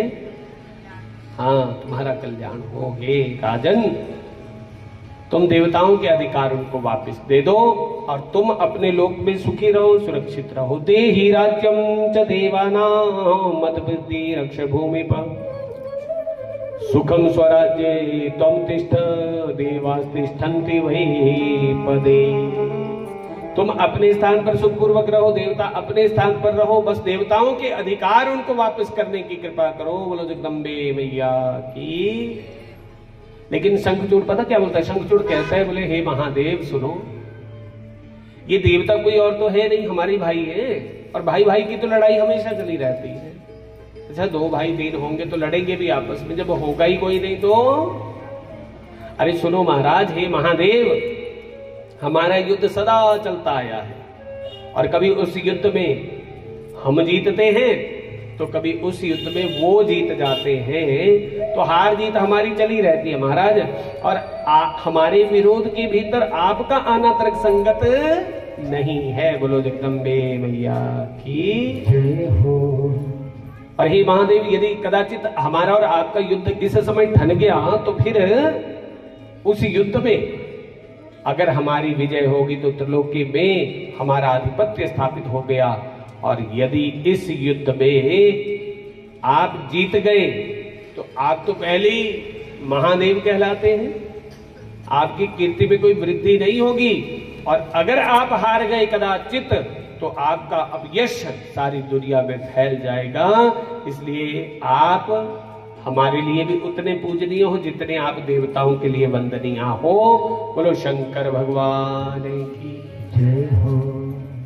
शंकर भगवान ने कहा कि हे राजन, देवताओं का अधिकार बस उनके हाथ में रहे, मैं ये चाहता हूं, क्योंकि मैंने विधि का विधान बना रखा है और कर्म फल का भोग ये देवताओं के अधीन है। इसलिए या लड़ने के लिए तैयार हो जाओ या फिर देवताओं के अधिकार वापस करो। ज्यादा शब्दों का अपव्यय करना उचित नहीं है। बोलो जगदम्बे मैया की जय हो। शंखचूड़ ने महादेव के श्री चरणों में मस्तक झुकाया, वंदन किया, नमन किया, और युद्ध प्रारंभ हो गया। भयंकर घोर संग्राम हुआ है। बोलो जगदम्बे मैया की। जितने असुर, जितने राक्षस पाताल लोक से आए हुए थे, भयंकर रूप से युद्ध करने लगे। पुष्पभद्रा नदी के तट पर वीरभद्र मां कालिका अनेकों योगिनियों के साथ युद्ध भूमि में, रणांगण में डट पड़ी और शंकर दल के बहुत से वीरों को दानवी सेना ने परास्त कर दिया। महाराज, उस अवसर पर स्वामी कार्तिकेय ने कुपित होकर अपने तेज से गणों के बल की वृद्धि की। समरांगण में 100 अक्षिणी सेना को, सैनिकों को समाप्त कर दिया। बहुत से असुर कमल के समान नेत्र वाली भगवती भद्रकाली के भीषण आघात से धराशायी हो गए। बोलो शंकर भगवान की। अनेकों प्रकार की शक्तियों का प्रयोग किया गया, अग्नि बाण तक चलाया गया, लेकिन शंखचूड़ की मृत्यु नहीं हो पाई। बोलो जगदम्बे मैया की। और लौटकर जब भवानी आई तो मां कालिका ने युद्ध से संबंधित संपूर्ण वृत्तांत जो था वो महादेव को सुनाया। और महादेव ने कहा, चिंता मत करो कालिके, कल का दिन इस शंखचूड़ का अंतिम दिन होगा। बोलो शंकर भगवान की जय हो। और इधर सायंकाल सूर्यास्त हुआ, युद्ध समाप्त हो गया, शंखचूड़ लौट आया। पहले दिन का संपूर्ण हाल जो था साधु तुलसी को सुनाया। और तुलसी कहने लगी, सोच रही थी मन के भीतर, शंकर भगवान के आगे टिक पाना इनके बस की बात नहीं थी। लेकिन फिर भी ये जो शंखचूड़ है ये कृष्ण कवच धारण किए रहता है। और बोल उठी, सुनो, किसी भी परिस्थिति में अपने गले से कृष्ण कवच मत निकालना, ये निरंतर तुम्हारी रक्षा करेगा। बोलो जगदम्बे मैया की।